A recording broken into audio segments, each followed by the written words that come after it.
welcome again.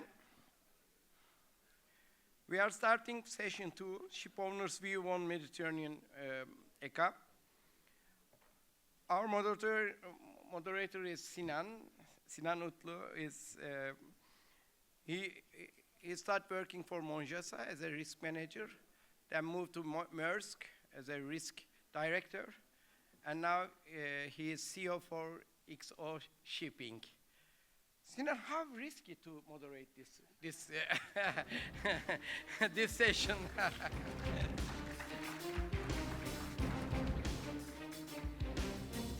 And we have Turkish Shipowners Association Chairman, Mr.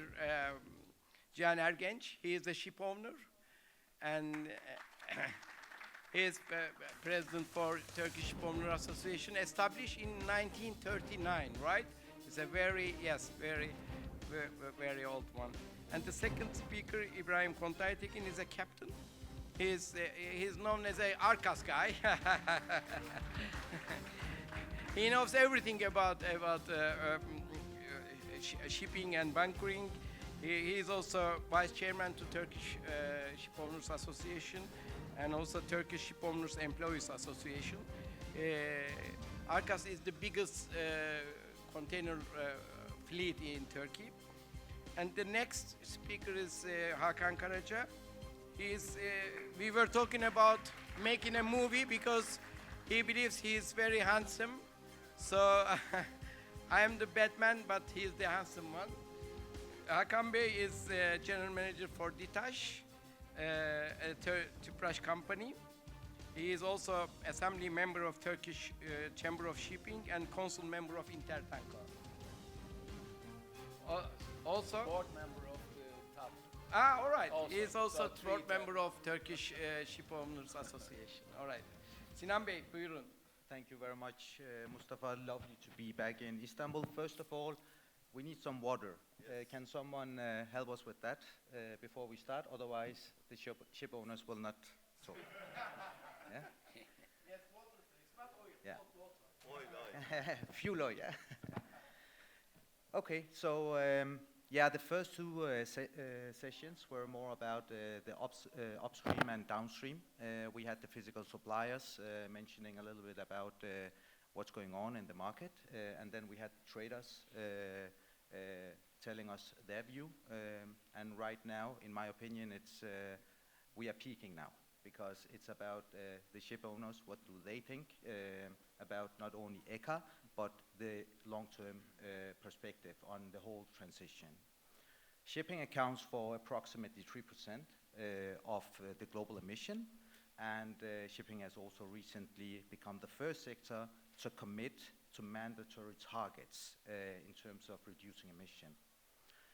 All this transition actually began in 2005 officially with the implementation of ECA in Baltic Sea, and from there to North Sea and then English Channel.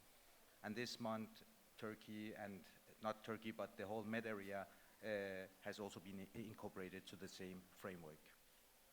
All these regulatory changes bring significant operational and financial implications for the owners. There is an aspect of the cost side of what is this going to cost on the bottom line. There is the training requirement that we also touched based on before, and the whole strategic decision making when you're going to invest in a new vessel, etc. How would you consider this? I know these are long-term perspective, but these are some of the topics that we will discuss today. Mr. Mustafa has already informed about the panelists, but once again, Mr. Karaca joining from DİTAŞ, CEO. We have Mr. Ali Ibrahim Bey from Arkas, board member and also vice president for Turkish Shipowners Association. And then we have the chairman and also chairman for Air Group, but also chairman for the Turkish Shipowners Association. The first question I would like to ask is for Mr. Karaca. Your fleet operates globally, including tankers and chemical vessels.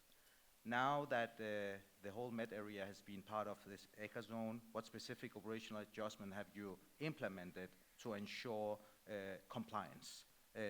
And maybe you can also mention a little bit about, could you share some of your early insights on the cost implications on this? First of all, welcome, Chairman of IBA, and thanks to Mustafa Bey and the team for this beautiful organization and for invitation to DİTAŞ.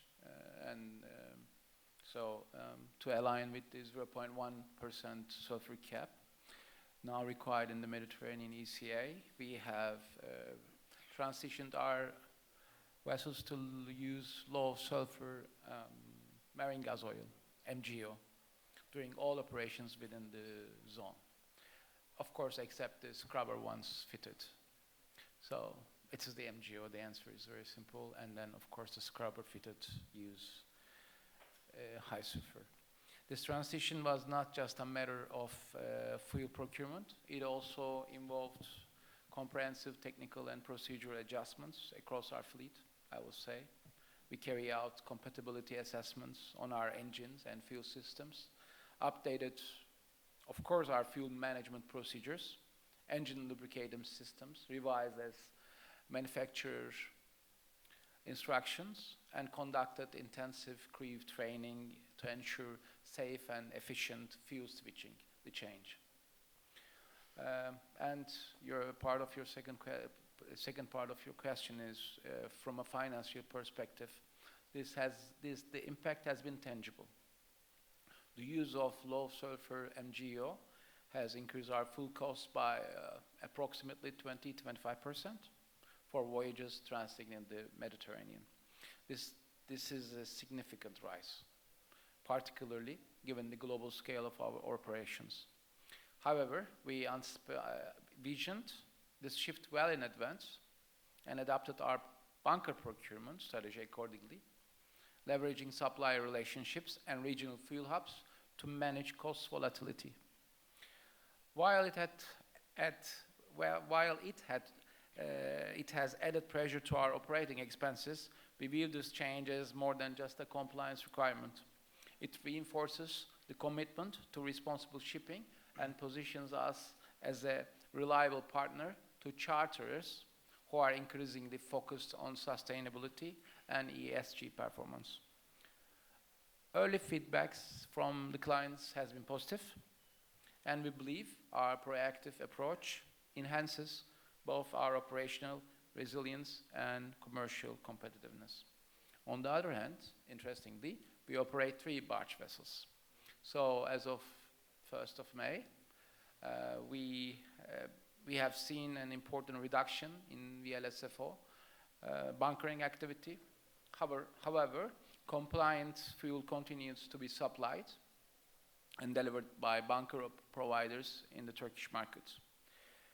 So, to say the last words, we are actively and proactively collaborating with our stakeholders to follow and capitalize on emerging bunker opportunities, I would say. Okay. Thank you. Thank you very much. Mr. Ali Ibrahim Bey, you have been with Arkas for many, many years in the container market. You know that very well. Given the Med now being in the ECA zone, how does this affect your approach to fuel sourcing? Have you reached out to some of the suppliers here in Istanbul or worldwide before all this? How did you approach it? First, to challenge the emissions, to fight with nowadays emissions ruled by European Community and IMO, we have to make some essential strategies. You have to put on the table EEDI, EXI, and CII, and then ETS, I mean the energy trading system, fuel, and last finally the GFI ruled by IMO last month, you know, approved by the IMO committee. And then you have to put whatever you are in your hands, you have to put on the table and create some strategies. So we did the same, and we first, if you have to fight emissions and rules, you have to monitor every grams of fuel oil you burn it in your fleet. You have to monitor in a very essential way. So with the assistance of also Mr. Ergenç as Turkish Shipowner Association, we inquired many software programs to monitor emissions efficiently, and we decided to go one of them, a German one. Now it's widely used in Turkish merchant fleet. And we started with use this system. But it's not enough, because we wanted to see even the daily basis, how about our emissions, what went wrong, what is good, etc.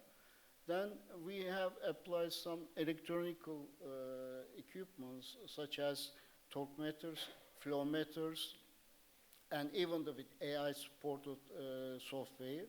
So because the monitoring of fuel oil consumption depends on totally the data, and the data is prepared by the crew. So in order to minimize the human or crew failures, so we did this thing. So at the end of the day, we are very efficient way. We are controlling what we are consumed, what we'll consume tomorrow, what we did our performance yesterday. So we are monitoring everything, because it depends on the true monitoring data coming from the vessels. And secondly, the scrubbers, I mean, before we hesitated to approach the scrubbers because there was a minimum gap between the fuel oil and very low sulfur fuel oil. But now, after 1st of May, it becomes tremendously expanded. The gap is now, I think, roughly, I can say about 200 per tons. So it is enough to use those scrubbers to make a profit, to challenge the ultra-low sulfur fuel system on Mediterranean area.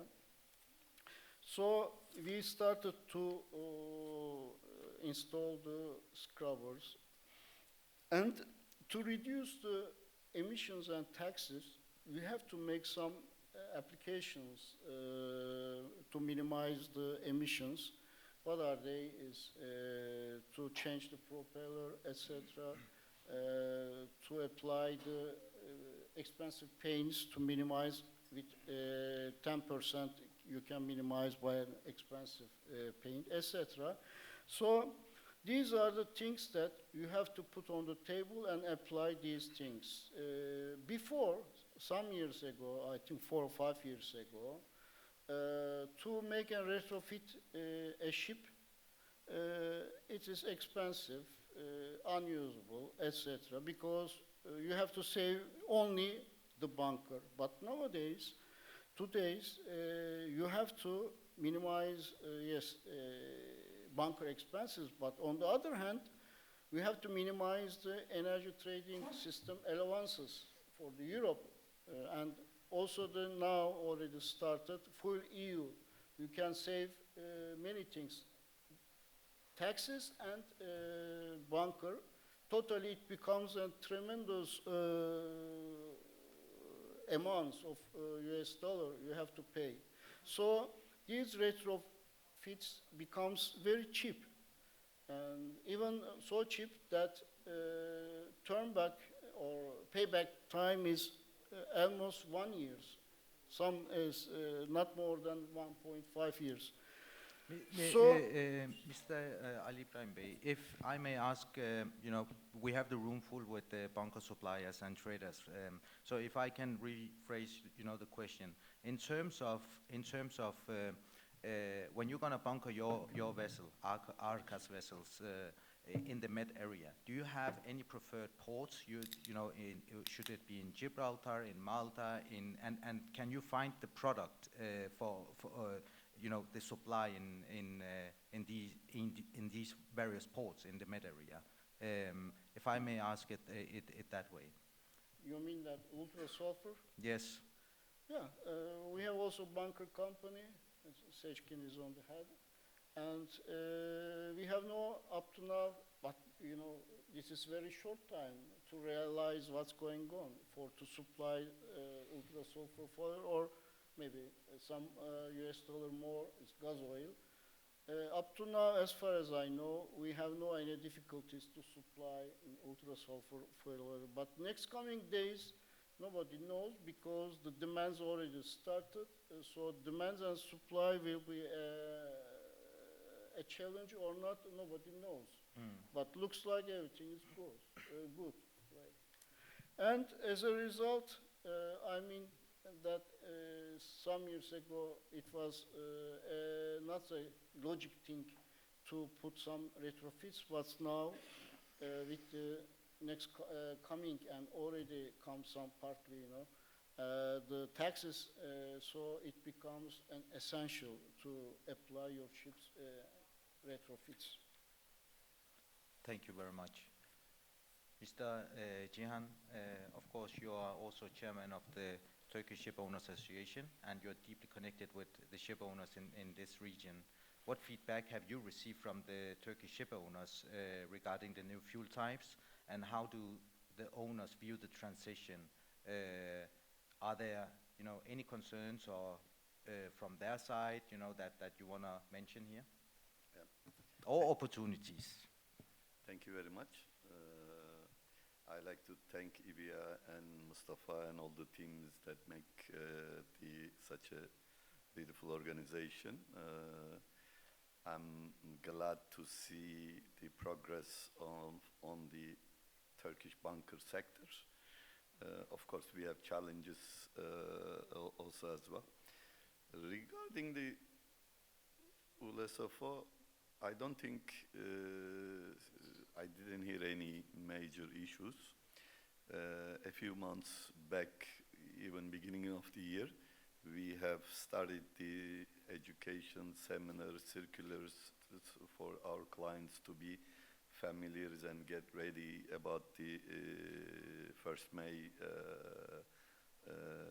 Mediterranean ECA.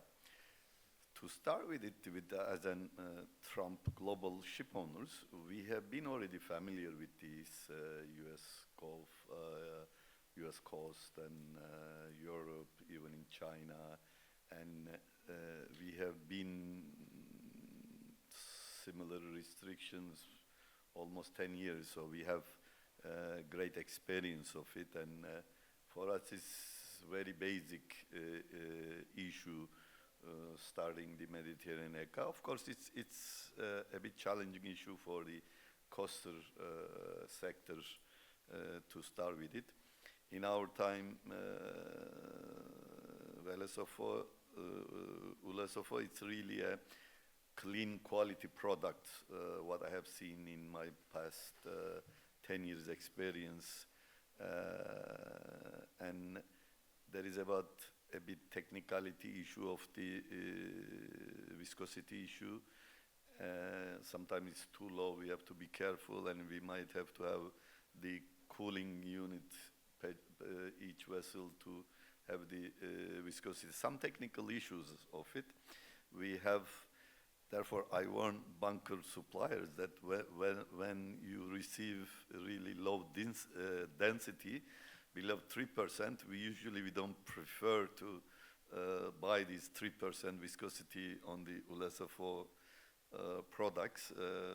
Then we come into a technical issue-wise. I don't see any problem in Turkish ship owning community that will be a problem. There is already a product available. Quality-wise, I have already bought myself also as well. It's really a good quality. Price is the market price. What we want as a Turkish ship owners and association is the quality product at the right price, right quantity. And this is the number one issue. Therefore, what we are receiving today with ULSFO, same thing with the gas oil here in this region, usually is the right quality and right quantity and etc. Turkish bunker sector, therefore it's increasing the capacity. I cannot say same thing with the ULSFO in the worldwide. To start with the regulation, this greenhouse gas issue, I'm going to go into a bit different. The shipping pollutes only 2.7% of the world pollution. But shipping is the only sector beside aviation. Aviation is more people transportation, they don't touch it. Shipping is the only global sector, global rule, global punishment, global challenges. We are like a trial sector in this regards. Every new technology, IMO or EU, other bodies, they put certain regulations. We have to obey with it. Low sulfur, I don't think it was a right decision. I have been always complained about it. IMO came up with the 2020 low sulfur regulation. Okay. What is the production capacity of the refineries of the low sulfur product? Used to be 3, now 4%, less than 5%. There is a product that you guys are selling that is not available, only 5%. I want to buy direct, good quality product direct from the refineries. My experience, we had so many problems. Shipowners had huge problems. Nobody knows what is beside this 5% in the bunker. In the bunker sector, ULSFO-wise, there is 20 different type of grades. What's in it? We have to become an energy professor, chemical professors, and there has to be some regulation. Guys, we want to pay the right price, but we want the right product that is produced by the majors and available and etc. I am glad with the gas oil, ULSFO and etc. It's pure clean product, but I cannot say the same thing for the ULSFO. I have to say some jurisdiction, I have to say this. For example, in our area, I don't want to buy a bunker because of the quality issue. Price difference, $50, $100, why? If you want to reduce the price, there has to be some additive in the product. So many quality issues. Yeah, but we are, in the end of the day, losing so many days, so many technical issues, so many other issues. There is similar other ports. Holland is one of the few best civilized country in the world, La Haye and etc. and so forth. But when it comes to the bunker regulation, they took some recent measurement, but not enough. Our area has to, resolve this issue. Main issue is the ULSFO. We started it. I say we start meeting each other before 2010 with this greenhouse issue. We got engaged 2020. When is the marriage, this environmental issue to be finished? Not yet. 2030, we expect to get married to resolve this issue. Therefore, daily, a lot of changes is coming in this environmental issue. The other issue is that things is becoming really more and more complicated. Fuel EU, CII, EU ETS, now IMO, even Turkey is working. Every individual bodies, if they have different regulations, for us, we have to hire a team to do a reporting, paying tax, opening up accounts. I remember how long it took us to open up an account in EU. it was a big case. As a Shipowner association, we get involved and this and so many rules and regulation. I'm also the board of BIMCO. I threatened the BIMCO. I said, Turkish shipowners, they cannot open up even bank accounts here. If you don't resolve the regulations and etc., open the accounts, then I'm going to open up a court case for you guys, because if I don't have an account and etc., how we can pay? Things is becoming really challenges and so forth. Okay, shipping, we are safety and environmentally, we are the one of the few leading sector, and we are there to do whatever necessary to be done. But how about other sectors? You know, people are buying burning all the garbages, petroleum, tires, petroleum cokes, and others. And if we have to save the world, we have to do the worldwide action to it. Lastly, Ibrahim Bey mentioned a bit digitalization and software program. I think there is about 300 ship owners already using this program. Any moment, we are monitoring our CII, fuel EU, efficiency, voyage passages, weather data, trim optimization. It's a smart program to it. With the high frequency real data sensors that Ibrahim Bey mentioned, with the flow meter, torque meters, and others, and still continuing to develop. And I think Turkish ship owners are head of the world sector on this regard. We can do a lot of estimations of where are we going, our CII, and tech precaution measurement, whether to buy a biofuel, some tonnages to be in this regard. So we are controlling on that regard. So I think if you let me go, I will keep talking. I will stop you now. Yeah, then. thank you very much. Yeah. So I think this was very good feedback. One thing is for sure: don't approach Ed Group in ARA. So this bunker suppliers, don't approach them. You will not buy there. Yeah. No, I'm a stupid guy because when I'm going to ARA, you're willing to buy for a discount. When I'm going to ARA, I stop by at the Gibraltar to buy a bunker, $100 more, just not to face a problem in the area. Lately it's changing, but not enough. I want to see the Holland and Belgium and quality aspect to be some improvement. Maybe you indirectly buy from ARA, because some of the product in JIP is also coming from ARA. Yeah. Yes, lately. Yeah. Okay, thank you. Especially in Malta and Yes.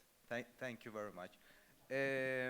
Mr. Karaca, I know your company, the group, Koç Group also, is very much focusing on sustainability, and the core focus for your group is reducing the emission. That's a key objective for the whole group. Correct me if I'm wrong. But we also, nowadays, we also see a political uncertainty, and the landscape has changed a lot, I would say. And some regions are pushing back against the green policies. So my question would be, do you see this influencing the long-term strategy for your company, or will you still push for sustainability and the green transition? Thank you. First, I want to add the right price, said Cihan Bey. Maybe it should be the low price, because if you say the right price, you know what happens. Market price. We don't challenge with the market. No? Okay. As long as we receive right quantity, right quality, market price, we will be the saver in the end of the day. Yeah. We have Tüpraş and Opet also here, so I agree with you. So as Koç Group, yes, so sustainability is not just a strategic pillar for us. It's a responsibility we carry as part of the Koç Group, which has committed to achieving carbon neutral by 2050. And as a shipping company, which operates 17 tankers. We are equally aligned to IMO's 2050 targets, which are net zero. So these are not just aspirational goals. They are embedded into how we plan, how we invest, and how we operate. And yes, it is true that we see varying levels of commitment to green policies across different regions. Some are pushing ahead aggressively, some are somehow slowing down. But from our standpoint, the long-term direction is very clear and irreversible. Decarbonization is not just about compliance, it is about future-proofing our business in a market that is increasingly shaped by climate accountability, the ESG standards, and the stakeholder expectations. Of course, as an entity, we approach the balance between regulatory compliance and commercial viability with a pragmatic lens. On the one hand, we are investing in a tangible short and medium-term efficiency gain, like Ibrahim Bey said, retrofitting vessels, adopting digital performance monitoring, and enhancing operational efficiency. On the other, we are actively preparing for the fuel transition by investing in dual fuels. I'm happy to say we are currently have 2 methanol-ready dual fuel tankers under construction. In short, while politics may shift in the short term, our strategy remains steady. Decarbonization is a business imperative, not just a regularity one. We are building a fleet and a company, DİTAŞ Tankers, that's ready for 2050, hopefully. Thank you. Thank you very much, and really good to hear that this whole sustainability and green transition, it's also important for the next generation, and we all have to do something to make this place, the world, better.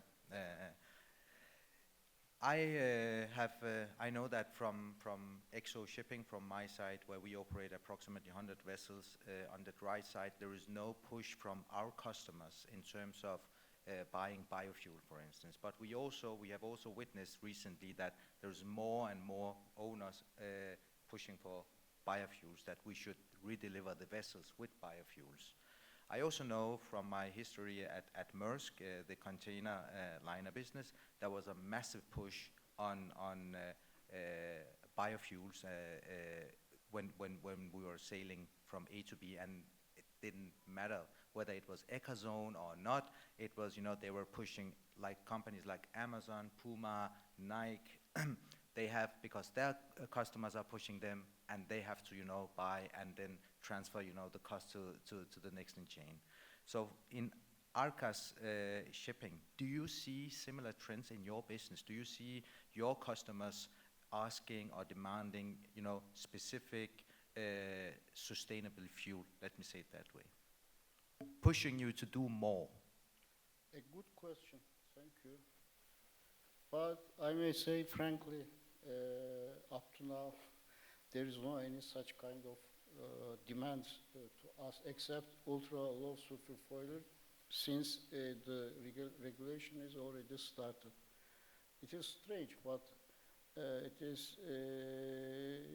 we have no any demand. Maybe the Maersk and the other big container shippers make a business, a long haul from Atlantic to Pacific, etc.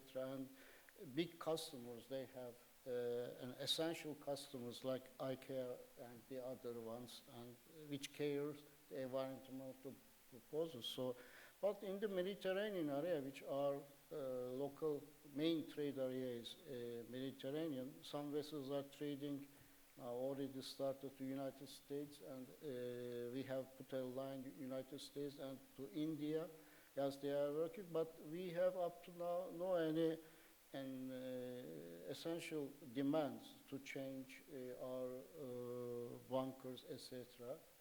Only in Mediterranean area, ultra low sulfur oil as a new demand on this area. But I may also frankly, the fuel oil is fuel EU system already started the 1st of January. But up to now, almost half a year has gone away, but there is no any kind of such a proactive actions, etc. I know many owners in Turkey, also the abroad, that nobody awareing the situation on this fuel EU tax.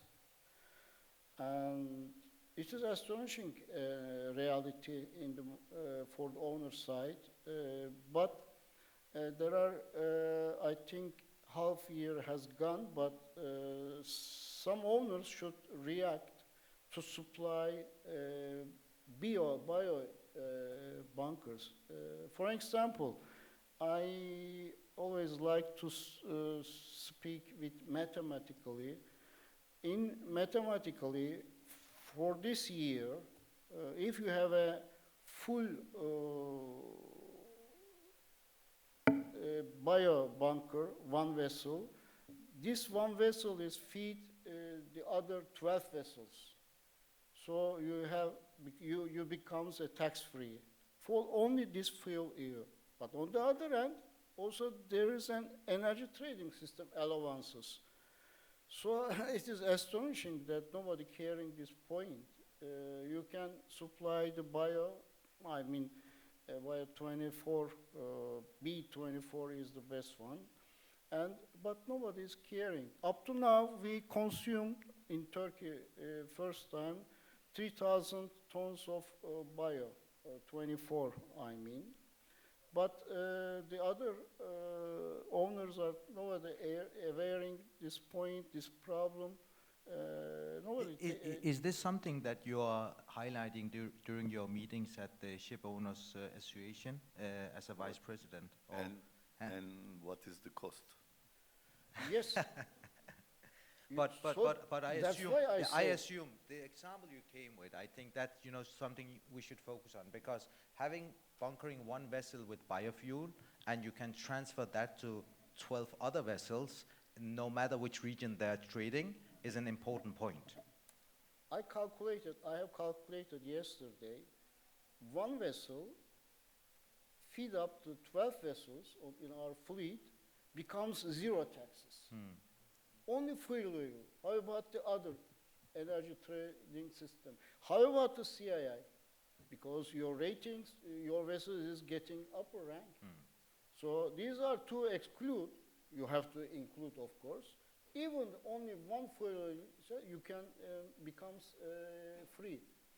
And I read an article, Tradefilms, last week, that official, I think, I don't know how to pronounce it, it's a famous owner, which are, they are future-friendly and green-friendly company. They supplied bio 100, B100. This is the first time that I have heard. And they sent the vessel to United States and get the vessel back to Europe. And they installed 4 rotor sailing. This is very surprising thing. And at the end of the voyage, the vessel becomes 100% green energy.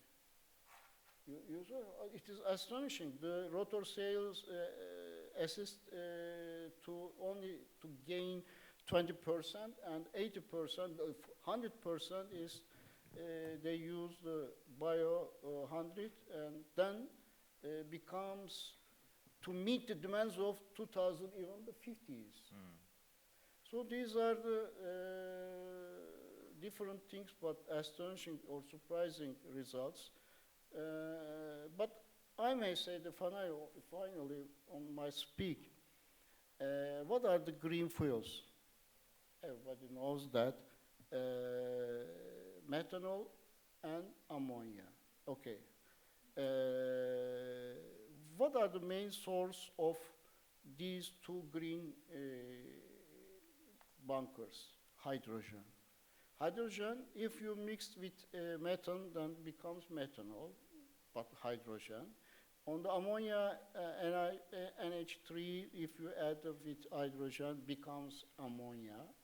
But The main source is green hydrogen. Green hydrogen, how comes from the market green hydrogen? To erecting the wind turbines and to put the solar systems, etc.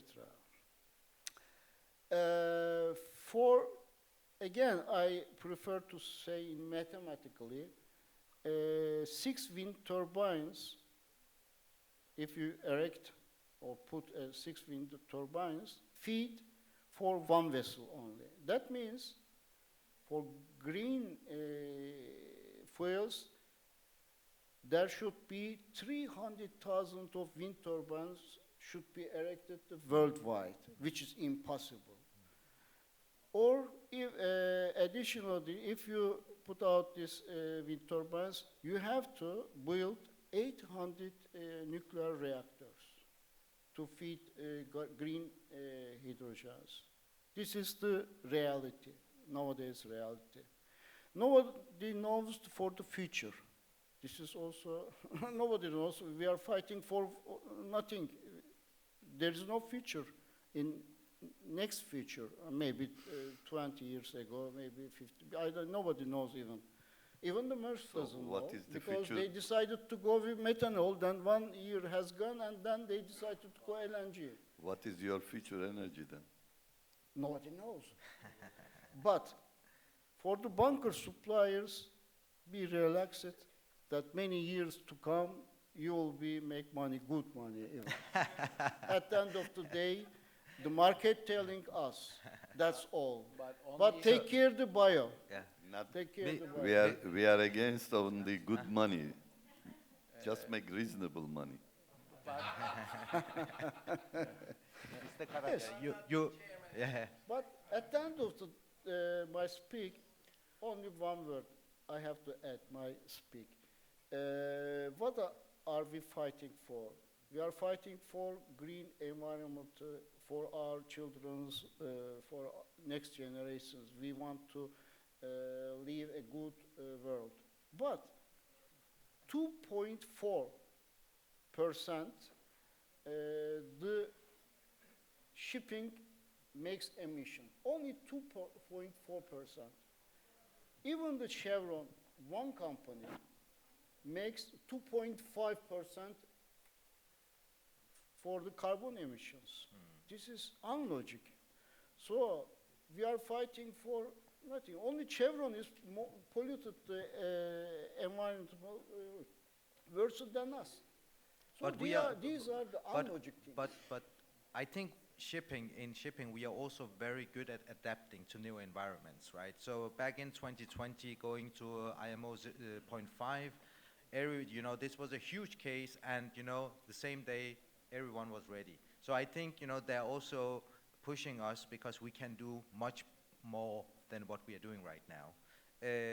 I would say the last phrase that you mentioned, that everyone in the room will get rich because of biofuel, and the next 5 to 10 years the bunker suppliers and traders will be very, very happy. I think that was a good one-liner, and I would not add anything more after your that line. I want to thank all of you for participating, and I want to thank Mustafa and the Turkish Bunker Association for making this program. Seriously? Yes, I was just saying, because he said bunker suppliers getting rich, and I said, okay. Okay. All right. Then then I have a final question then to Mr. Cihan, that we can take one by one, because we have, as mentioned, we have many traders in the room, and we have physical suppliers here in Turkey. Mr. Cihan, when you are gonna choose a bunker trader or supplier, what are you looking for? And don't say quality and quantity. That's standard. That's standard. So. Well, I mean, of course, bunker traders talked about the credit risk. We also do the credit check of the bunker traders, including myself. Several ship owners in Turkey have to pay the bunker price two times. Therefore, the financial background of the supplier is essential. Not, of course, the quality and quantity, it's a must that we demand. As I said, when we are going to buy the bunkers, we are trying to educate ourselves which bunker to buy, which is good, which is bad, which we will have a problem, which we will not have a problem. This is difficult topic, and day one you cannot really assess what problems and difficulties and liners and the segments and other issue-wise. I'm not even talking about the loss of calorie and quantity and etc. wise. It's a challenging sector to start with it. The number one issue is the quality. I like to make a couple of other comments. I said it already that as an Shipowners, Turkish Shipowners Association, safety and environmental, as much as we can do, we are there to protect the environment and meet with international standards. But I like to make one comment that I think I'm the only person who's against the scrubber. We want to protect the beautiful Mediterranean Sea where we go summer vacations and so on. I'm also a coal trader. I know what is in the petroleum coke and petrol and etc. At the beginning of this stage, we installed the open loop scrubbers. In 1 month, 25 centimeters, more than 2.5 centimeter thick pipes corroded in 1 month because of the acidic and chemicals. There is about 20 different type of chemicals that you are catching it with the open loop scrubber and we are discharging in the environment. We have to sit right and we have to be right environmental in all segment of the issue. Hybrid or closed loop, it's okay, but the open loop scrubber in Mediterranean, I'm against it, and it has to be prohibited, and I like to make this comment to it. Lastly, there is about, as far as I know, of course, there is about 14 different type of energy sources. Ethanol, methanol, bunkers, and this and that. For me, all these are transitional bunkers. What is the future bunker? Nobody knows. I had some business case on the biofuel about 8-10 years ago. Price of 99% biofuel was 225 euro. Today, more than 2,000 euro, 2,250 euro, 99% biofuel. So demand of the supply, what is the supplyability? Okay, 100 ships, 300 ships, 10,000 ships. There is almost 90,000 ships supplyability has to be there. What Mr. Ibrahim said also same thing, bunkers. Yeah, but how you're producing these bunkers? From petroleum, coal, then it's not a clean cargo. You're already polluting to it. Future energy is not there. A lot of people are believing on the thorium, nuclear, and etc. Be careful, that's a risk. Maybe people, we start talking about 2040 and some plans and some R&Ds going on. Lastly, the carbon capture. There is 10 years ago, there was not even one single company, but today, more than 20 companies are working R&Ds in the carbon capture issue.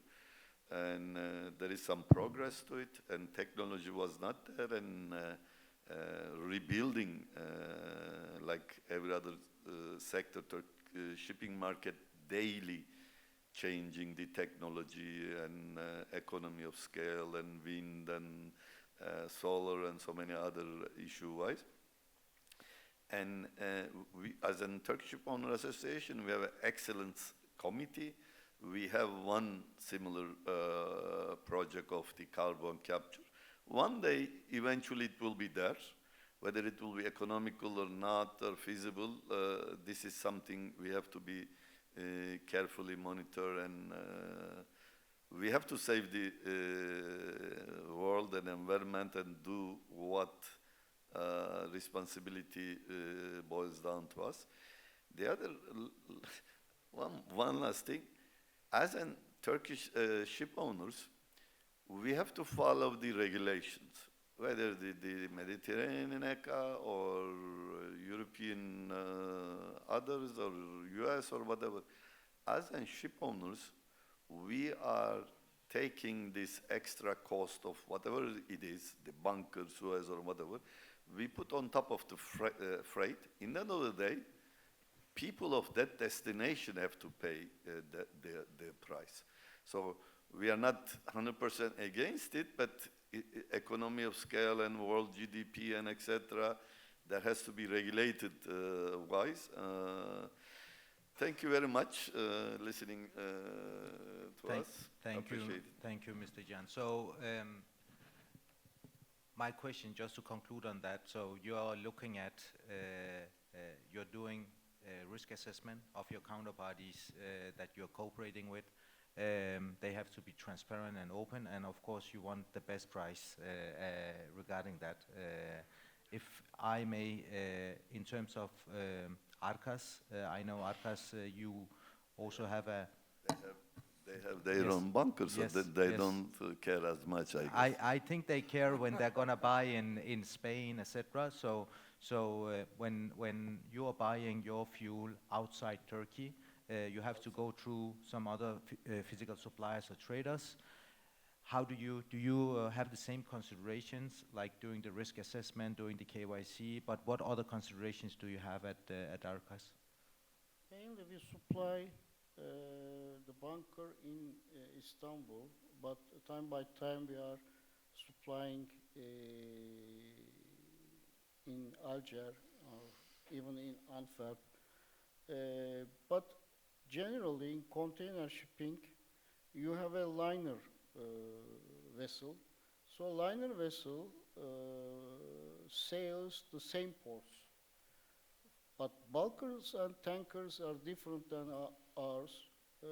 We have much few problems, technical problems, than the bunker and tankers, because if I supply, for example, Antwerp, I will come again 1 month after, again the Antwerp. So I will becomes face-to-face the suppliers, etc. So generally, I know you are the bunker suppliers, so they are hesitating to supply bad quality of the bunkers, because also the big companies such as, for example, we have charter out vessel to CMA CGM, so they are a big company, their relations and contracts is very strict. So that's why we are relaxed than the other type of the ships, tankers and the other bulkers. But nowadays we have to take, for technically, we have to take care as an owner, the ultra low sulfur oil, we have some damages in our engines, fuel damages that already, for example, one vessel is almost all fuel pumps is damaged. But in the specs, if you check the specs, pure compatible with the 2024 rules. But on the other hand, nobody knows what kind of chemicals, just the same Cihan Ergenç told us. ultra low sulfur fuel oil. So this is another new headache. And secondly, the Marmara Sea, because this is a transiting area, Marmara Sea, I mean. In Atlantic Ocean, you are very relaxed. If you get into the White Sea area, I mean the North European ECA zone, so you need to finish the sulfur oil in one day from the engine, and then you have to start gas oil one day before. But it doesn't run the same thing in Marmara Sea because we have many vessels comes to here and back to Mediterranean area. So the charters create some kind of problems. No, you have to burn. So this becomes a difficulty and will be a challenge point for Marmara Sea.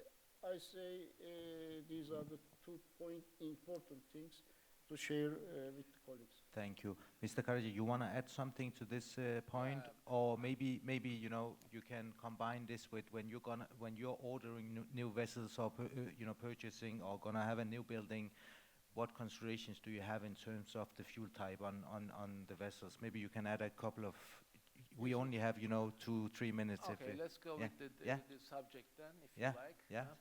Because I already mentioned about the dual fuel ready that we have been constructing, which is, it's a vision, and then you have to be optional for your operations in the future. So you cannot adopt or commit yourself to one single alternative fuel. It can be methanol, like we are getting ready to. It can be LNG, or it can be ammonia. But for the bunkers associations and the bunkers to make money, I'm not sure it is not that easy. Mustafa Bey and Konstantin should, or the other bankers, because are you be sure that the bankers will get the benefits of the ammonia and the LNG? Because there's a big sector behind the LNG and the industry, and you need your licenses for there. So there's a big question for the next week in Ankara that we will discuss, hopefully. So it's a different case for the future to come, and that's a big challenge for the bunker sector. That's what I believe, or what I have heard from our friend from Gazze. So, but to simply say, what's our supplier selection processes? Of course, the paperwork comes first, the KYC, the compliance, and the cost comes last, and the financial strength, which is the tender management system for us. It's very objective, and we tender in like minutes. It's not like ours, and that's very certain. And then the decision is made anonymously and right with the price. But then you have to have the best standards, and in different regions you have different suppliers. But this is common for many, of course, companies and shipowners. And to add, yes, we also believe that the FAME, which is B24, is the best solution for now, because then it almost fully complies your expulsion of fuel EU. For example, if you purchase 800 tons, it will cover 3,000 tons, which is 25% of your coverage, and also it will help your EU ETS, which will lower to almost 20-25% again. So FAME and B24 you're right, is the best solution for now. And soon we may purchase in Gibraltar, for example, as just a physical or a real-time experience we have currently. So thank you very much again for this. Of course, I want to thank you all, and thanks to Mustafa and for the Turkish Bunker Association for arranging this event. I think, is it coffee time now or no? Lunch time. Okay, lunch time. Thank you very much. Thank you. We deserve the lunch, I guess. Are you hungry? Okay.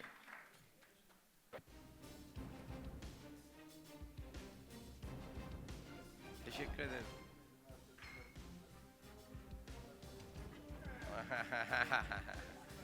Biz varız abi, korkma ya. Teşekkür ederiz. Thank you very much. It's a lunch time. Team Fuels is sponsoring your today's lunch. Thank you very much, Team Fuels. And see you at 2 o'clock. Just one reminder, after the lunch, we will have a photo all together at the entrance, at the outside. Be there 5 to